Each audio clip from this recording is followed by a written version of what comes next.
စင်ကာပူနိုင်ငံမှာနေထိုင်မယ်ဆိုရင်ဘာတွေကိုလုပ်လို့မရဘူးလဲဆိုတာကိုသင်သိပြီလားမသိသေးဘူးဆိုရင်တော့ဒီဗီဒီယိုလေးကိုဆုံးထိကြည့်ရှုသွားလိုက်ပါစင်ကာပူနိုင်ငံမှာအမိုက်လွတ်ပြင်မယ်ဆိုရင် PK paper လေးကစားဒဏ်ကြေးတွေအများကြီးကျဆောင်ရနိုင်ပါတယ်တန်ရှင်းရေးကိုတမိုးထားတဲ့နိုင်ငံဖြစ်တဲ့အတွက်ကြောင့်ပါ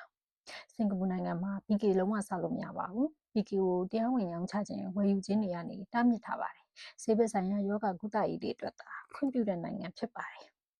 စင်ကာပူနိုင်ငံမှာလမ်းပြတ်ကူးမယ်ဆိုရင်လူကူးမြင်းကြဒါမှမဟုတ်မိုးပြန်တရားတွေကနေဖြတ်ကူးမှအဆင်ပြေမှာပါတရားမဝင်ဖြတ်ကူးမယ်ဆိုရင်တော့ဒဏ်ကြေးတွေအများကြီးကျဆောင်ရနိုင်ပါတယ်ဒါ့အပြင်စင်ကာပူနိုင်ငံမှာ MRT နဲ့ဘတ်စ်ကားတွေထဲမှာအစားအသောက်စားလို့မရပါဘူးအစားအသောက်စားမယ်ဆိုရင်ဒဏ်ကြေးတွေအများကြီးဆောင်ရနိုင်ပါတယ်တန်ရှင်းသက်ရရေးအတွက်အရန်ကိုအထူးလေးပေးတဲ့နိုင်ငံမှုလို့ဖြစ်ပါတယ်ဒါ့အပြင်ထိုင်းနိုင်ငံလိုပဲစင်ကာပူဟာတပားသူရဲ့ခေါင်းကိုထိတာလွယ်လွယ်နဲ့မလုပ်သင့်ပါဘူးမလေးစားဘူးလို့သတ်မှတ်ထားတဲ့အတွက်ကြောင့်မလို့ဖြစ်ပါတယ်ဒါ့အပြင် MRT library နဲ့မှာတိတ်တိတ်ဆိတ်ဆိတ်ရှိတာကိုသဘောကျပါတယ်တိတ်တိတ်ဆိတ်ဆိတ်ရှိတာကိုတမိုးထားတဲ့အတွက်ကြောင့်စူညံတာမကောင်းဘူးဖြစ်ပါတယ်စင်ကာပူနိုင်ငံမှာဆိုရင်စားတောက်ဆိုင်တွေမှာစားပစ်ခ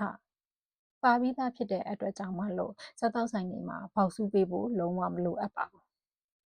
ပေါက်ဆူပေးတာဟာရိုင်းတယ်လို့သတ်မှတ်နိုင်ပါတယ်စင်ကာပူနိုင်ငံဟာလူမျိုးစုံနိုင်ငံစုံနဲ့